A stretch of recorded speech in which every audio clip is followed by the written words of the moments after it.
Hello students, आज का हमारा लेक्चर है getting output of a variable और प्रिंट फंक्शन।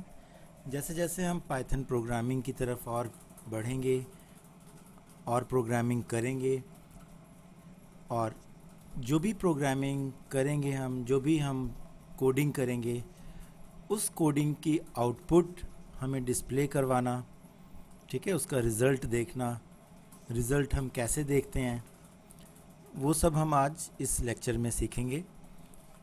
तो सबसे पहले वेरिएबल की आउटपुट हम कैसे स्क्रीन पे डिस्प्ले करवाएंगे। वेरिएबल की आउटपुट को स्क्रीन पे डिस्प्ले करवाने के लिए हम प्रिंट फंक्शन यूज़ करते हैं, ठीक है। जैसे वेरिएबल को वैल्यूज़ असाइन करना हमने लास्ट लेक्चर में सीखा था। जैसे ये एक एग्ज़ाम्पल है हमारे सामने, कैलाश जो वेरिएबल है इसको कैलाश जो वैल्यू है इसको हमने नेम वेरिएबल में असाइन कर दिया है। कैलाश स्टोर कर दिया नेम वेरिएबल में। अब नेम वेरिएबल की जो वैल्यू है उसको हमें स्क्रीन पे प्रिंट करना है। तो प्रिंट करने के लिए हम क्या करेंगे, प्रिंट फंक्शन में नेम को एज ए आर्गुमेंट पास करेंगे। फंक्शन क्या होते हैं, जैसे फंक्शन का नेम है प्रिंट, और ये जो ब्रेसेस हैं ओपनिंग और क्लोजिंग, जिस भी वर्ड के साथ लगी हो या कीवर्ड के साथ लगी हो, ठीक है, वो फंक्शन कहलाता है। जैसे प्रिंट है, प्रिंट के साथ ओपनिंग और क्लोजिंग ब्रेसेस लगी हुई हैं, ब्रैकेट्स लगी हैं, तो ये एक फंक्शन है, ठीक है। फंक्शन यूज़र डिफाइंड भी होते हैं और प्री डिफाइंड भी होते हैं। जो प्रिंट फंक्शन है वो प्री डिफाइंड है, आउटपुट के लिए पहले से ही डिफ़ाइन किया गया है स्क्रीन पे आउटपुट लेने के लिए, तो हम इसको सिर्फ यूज़ करेंगे। और बाकी जो यूज़र डिफाइंड है वो हम जब जैसे जैसे प्रोग्रामिंग करते जाएंगे तो वो आपके कोर्स में आता जाएगा और आप उसको भी हम बनाना सीखेंगे, ठीक है ना। तो प्रिंट स्टेटमेंट जो है नेम वेरिएबल की आउटपुट लेने के लिए, जो इसमें वैल्यू स्टोर है, वो हम यूज़ करते हैं। जैसे इसकी अब प्रिंट स्टेटमेंट मैंने लगाया और प्रोग्राम एग्जीक्यूट किया तो आउटपुट हमारे पास कैलाश आ जाएगा। एक चीज़ का ध्यान रखिएगा कि जब भी आप स्ट्रिंग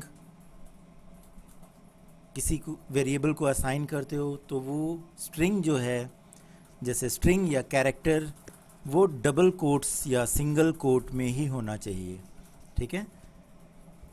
स्ट्रिंग और कैरेक्टर जब भी हम किसी वेरिएबल को असाइन करें या उसका प्रिंट आउट लें हम किसी स्ट्रिंग का प्रिंट फंक्शन के थ्रू, तो हमेशा उसको डबल या फिर आप सिंगल कोटेशन मार्क के अंदर रख के ही उसको यूज़ करोगे, ठीक है ना। तो नेक्स्ट है हमारे पास expression can also be evaluated by giving expression in print function, ठीक है। कोई भी एक्सप्रेशन जैसे 20 + 25 ये भी एक एक्सप्रेशन है, a + y + b ये भी एक एक्सप्रेशन है, ठीक है। तो इसको आप डायरेक्ट प्रिंट कमांड में, प्रिंट फंक्शन में एज ए आर्गुमेंट पास करके उसका हम डायरेक्ट एग्जीक्यूशन किसी भी एक्सप्रेशन का कर सकते हैं, इवैल्यूएट कर सकते हैं, ठीक है ना। तो एक एग्ज़ाम्पल मैं आपको फर्स्ट देता हूँ। फर्स्ट एग्ज़ाम्पल जो है वो जॉन, जैसे जॉन वैल्यू है हमने फर्स्ट वेरिएबल में स्टोर किया है, विक वैल्यू है वो सेकंड वेरिएबल में स्टोर किया है। देखो जॉन मैंने डबल कोट्स में दिया है, विक मैंने सिंगल कोट्स में दिया है, कोई फ़र्क नहीं है इसमें, आप कुछ भी यूज़ कर सकते हो स्ट्रिंग और कैरेक्टर के लिए। और फिर प्रिंट फंक्शन में मैंने फर्स्ट प्लस लास्ट दोनों को ऐड करके जॉन विक जो हमारे पास है वो आउटपुट स्क्रीन पे आ जाएगी, ठीक है ना। तो जो नेक्स्ट है, जैसे नंबर है, कैलकुलेशन हमें करनी है तो कैलकुलेशन भी हम कर सकते हैं। 45 है num1 वेरिएबल में हमने स्टोर किया, 20 है num2 वेरिएबल में स्टोर किया, और प्रिंट दोनों नम को हमने प्रिंट स्टेटमेंट में डायरेक्ट इसको प्लस कर दिया, ठीक है। तो हमारे पास आउटपुट क्या है, 65 स्क्रीन पे दिखेगी, ठीक है। और ये 65 क्यों प्रिंट आ रहा है, क्यों आउटपुट हमें डिस्प्ले हो रही है, कैसे डिस्प्ले हो रही है, प्रिंट फंक्शन के थ्रू, ठीक है। नेक्स्ट है more about print function. To print more than one item in a single line, comma is used in print function. जब हमें print function में एक से ज़्यादा values को print करना हो या हमें expressions print करने हो उसी में, ठीक है, जैसे हमें value भी print करना है, कोई expression भी calculate करनी है, तो हम ये सब चीज़ें एक साथ print कर सकते हैं. ठीक है, ये सारी चीज़ ये सब जो values हैं, जो expressions हैं, हम एक साथ प्रिंट कर सकते हैं. कैसे? कॉमा से सेपरेट करके सिंगल प्रिंट स्टेटमेंट में. देखो, जैसे यहाँ पे मैंने रजत, जॉन, ए 65 45, ठीक है, तो ये मैंने एक ही प्रिंट में एज ए आर्गूमेंट पास करके जो ये वैल्यू मैंने लिखी है प्रिंट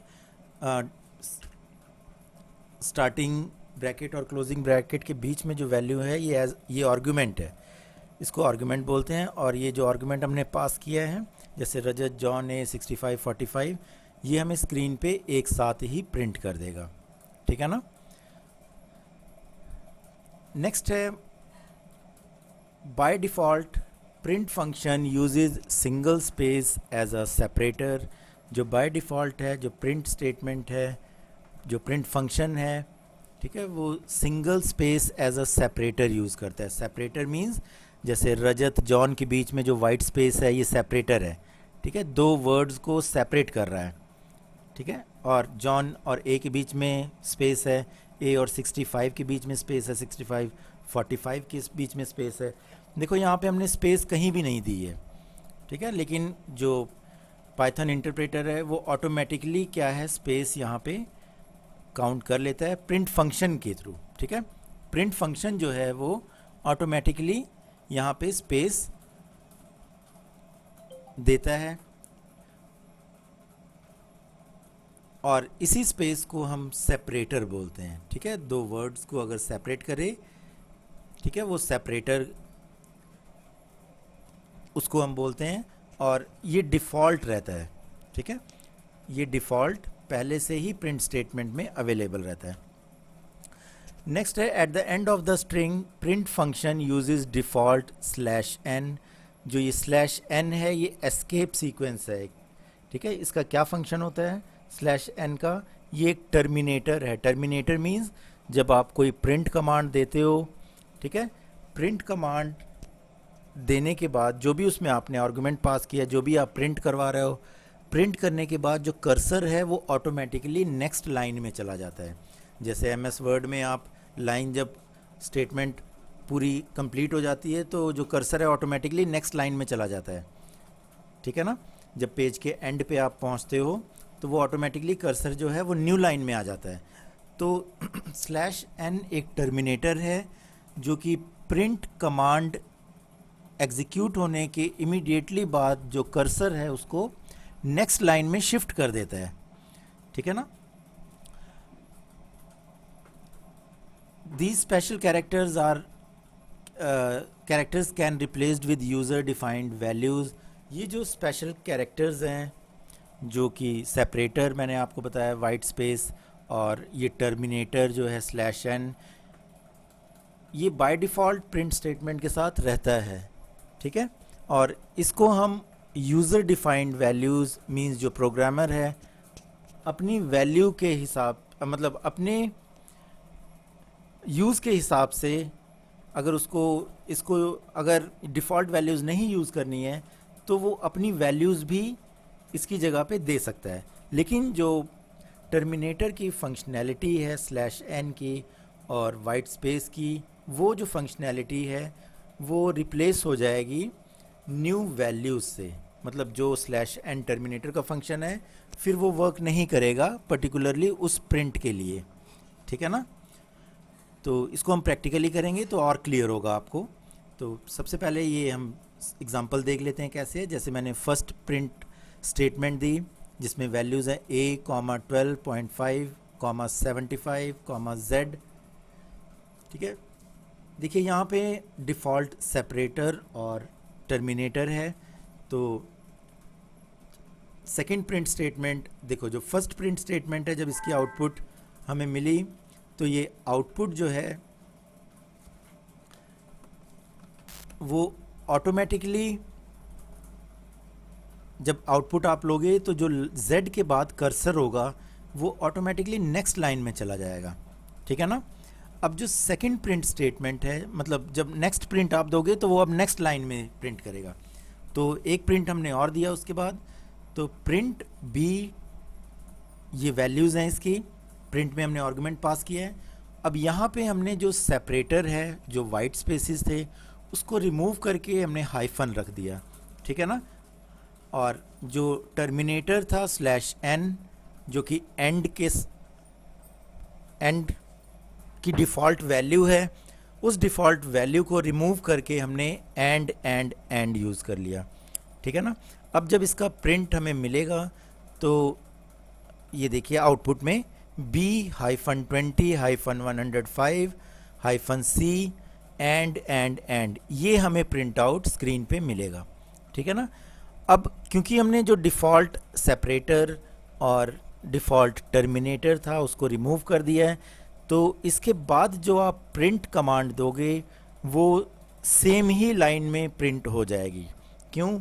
क्योंकि जो डिफ़ॉल्ट टर्मिनेटर था, जो कि कर्सर को नेक्स्ट लाइन में टर्मिनेट करके शिफ्ट कर देता था, कर्सर को नेक्स्ट लाइन में शिफ्ट करता था, अब वो हमने डिफ़ॉल्ट टर्मिनेटर को हटा दिया है। तो जो वो नेक्स्ट लाइन में शिफ्ट करने की जो फंक्शनैलिटी है वो रिमूव हो जाएगी, और जो नेक्स्ट प्रिंट आप कमांड दोगे वो सेम ही लाइन में प्रिंट होगी। देखिए जो थर्ड प्रिंट स्टेटमेंट मैंने दी है, यहाँ पे क्या है, C75, 100 और Y सेम ही लाइन में प्रिंट हो गई, ठीक है ना। अब जब इस प्रिंट के बाद आप कोई प्रिंट स्टेटमेंट दोगे वो नेक्स्ट लाइन में होगी। क्यों? क्योंकि यहाँ पे जो प्रिंट स्टेटमेंट के साथ जो डिफ़ॉल्ट वैल्यूज़ हैं, जो स्पेशल कैरेक्टर्स हैं, वो हमने रिमूव नहीं किया है। इस वजह से जो फोर्थ प्रिंट दोगे वो नेक्स्ट लाइन में होगी और वाइट स्पेसिस के साथ होगी, जो कि सेपरेटर है, ठीक है ना। तो इसको थोड़ा सा हम प्रैक्टिकली भी करके देखते हैं जिससे और क्लियर हो जाए आपको। ये मैंने प्रोग्राम पहले से ही टाइप कर रखा है और यहाँ पे 4 प्रिंट स्टेटमेंट्स मैंने दी हैं। हैश क्या है, इसको हम कमेंट बोलते हैं, सिंगल लाइन कमेंट। जब किसी भी स्टेटमेंट के आगे आप हैश लगा देते हो तो उस स्टेटमेंट का प्रोग्राम पे कोई अफेक्ट नहीं करता है, बस सिर्फ वो रीडेबल फॉर्म में हो जाता है। मींस उसको सिर्फ आप रीड कर सकते हो और वो आपके प्रोग्राम में वो स्टेटमेंट कोई मैटर नहीं करती, ठीक है ना। तो कमेंट हम इसीलिए देते हैं इसको, ताकि जो प्रोग्राम है उसका अफेक्ट हमारे प्रोग्राम पे ना पड़े, इस वजह से कमेंट देते हैं। और ताकि अगर कोई दूसरा प्रोग्रामर है उसको रीड कर रहा है तो पता चल जाए कि प्रोग्राम में क्या क्या कंटेंट्स हैं और कैसी वैल्यूज़ डिफ़ाइन की गई हैं, इस वजह से हम कमेंट्स देते हैं। और इसके बारे में हम और आगे वाले लेक्चर में पढ़ेंगे जब इस टॉपिक पे आ जाएंगे। तो सबसे पहले मैंने क्या यहाँ पे प्रिंट कमांड दी है, देखिए सिंगल प्रिंट कमांड दी है और इसको मैं एग्जीक्यूट करता हूँ। एग्जीक्यूट करने के बाद हमारे पास जो आउटपुट आएगी वो ये आउटपुट है, A space 12.5 space 75 space Z, ठीक है। अब सेकंड जो है कमेंट मैं रिमूव कर दे रहा हूँ। अब फर्स्ट और सेकंड दोनों कंसीडर होंगे प्रिंट स्टेटमेंट। F5 से इसको एग्जीक्यूट करूँगा। ये जो प्रोग्रामिंग है ये स्क्रिप्ट मोड में है सारी। अब देखिए जो सेकंड प्रिंट है उसमें B-20-105-C और एंड। अब जो कर्सर है, जो लास्ट हमारा प्रोग्राम जो एग्जीक्यूट होगा, जो थर्ड प्रिंट स्टेटमेंट एग्जीक्यूट होगी, उसके लिए कर्सर जो है हमारा सेम लाइन में है और उस प्रिंट स्टेटमेंट की जो आउटपुट है वो सेम ही लाइन में प्रिंट होगी, ठीक है ना। वो कर्सर हमें दिखाई नहीं दे रहा है यहाँ पे, लेकिन जो हमने सेटिंग्स की हैं सेकंड प्रिंट स्टेटमेंट में, जो डिफ़ॉल्ट वैल्यूज़ को रिमूव कर दिया है, वो ऑटोमेटिकली उसने क्या है, जो कर्सर है वो सेकंड प्रिंट स्टेटमेंट के लास्ट में वो प्रेजेंट है, ठीक है। वो विजिबल नहीं है लेकिन वो इंटरनली वो प्रेजेंट है। अब जैसे मैं प्रिंट थर्ड रिमूव करूँगा कमेंट एज अ कमेंट इसको, और इसको फिर एग्जीक्यूट करता हूँ, तो जो थर्ड स्टेटमेंट है देखिए वो सेम ही लाइन में प्रिंट होके आ गई, ठीक है ना। अब जो थर्ड प्रिंट है, इसमें हमने डिफ़ॉल्ट वैल्यूज़ ही यूज़ करी हैं, कोई सेपरेटर और एंड टर्मिनेटर हमने रिमूव नहीं किया, इसमें जो डिफ़ॉल्ट है वही रहेगा। ठीक है। तो जब आप फोर्थ प्रिंट का स्टेटमेंट का प्रिंट हम लेंगे जब, तो हमारे पास ये नेक्स्ट लाइन में प्रिंट होके आएगा। ठीक है ना। तो स्टूडेंट, आज का लेक्चर इतना ही है, इसकी प्रैक्टिस कर लीजिएगा आप।